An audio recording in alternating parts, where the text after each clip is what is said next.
Good afternoon, Calvary family. It's great to see you today. Today we're doing one of our front door series, and we're at the McCready's home, and you can see their front door.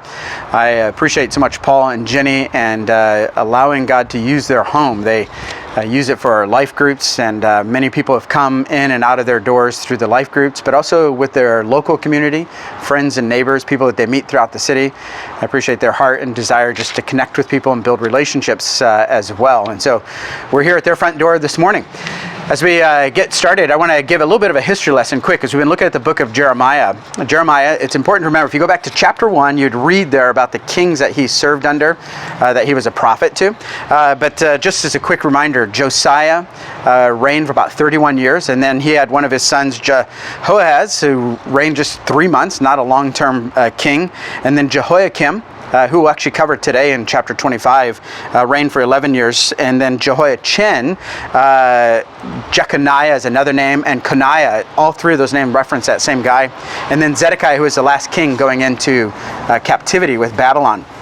So in Jeremiah chapter 25, we find kind of an interesting thing, and I'd pose a question to you. What if you knew that you would suffer harassment, maybe even threat of death, for an announcement or a speech or word from the Lord that you had to give to other people? Would you be willing to do that?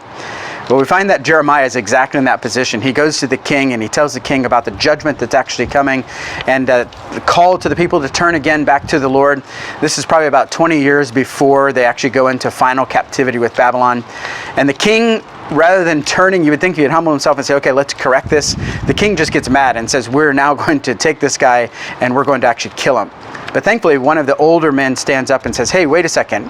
We have seen this happen before. Back with Hezekiah, who reigned many, many years before, probably close to 100 years before, had a prophet Micah came to him and said, hey, you need to turn back to the Lord. And Hezekiah did that, and God blessed.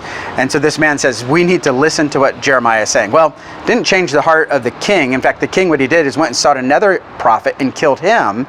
And then we find that Jeremiah was spared because of another man who stood up, a man from Josiah's reign that stood up and protected him.